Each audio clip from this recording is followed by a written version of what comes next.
নিজের চোখে দেখা কিছুদিন আগে একটা জানাজা পড়িয়েছে, খোদার কসম করে বলছে 6:30 ইন্তেকাল করেছে। হসপিটালের বিল দেনেওয়ালা নাই, 4 সন্তান, অ্যাম্বুলেন্সে ঘরে ঘরে আসবে, 1000-1200 টাকার বিল দেনেওয়ালা নাই।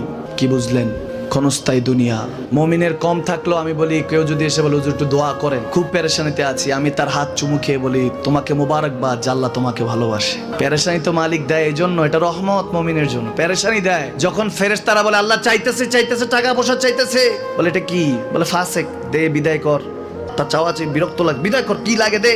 মুমিন যখন চাইতে থাকে আল্লাহ আমাকে কিছু লাগবে, যখন একটু করে চায় আমার মাটাকে সুস্থ করে দাও, বাবাটাকে আল্লাহ আমার স্ত্রীকে, আমার আমাকে একটু তৌফিক দাও, চাইতে থাকে মুমিন। আল্লাহ বলে যখন ফেরেশতারা দেখে মুমিন চাচ্ছে, দেরি করতে পারে না, তাড়াতাড়ি খাজানা নিয়ে দিতে নেবে, আল্লাহ বলে রাখোস না, এত তাড়াহুড়া কিসে? তার চাওয়ার মধ্যে তো প্রেম আছে, একটু চাইতে দেস না।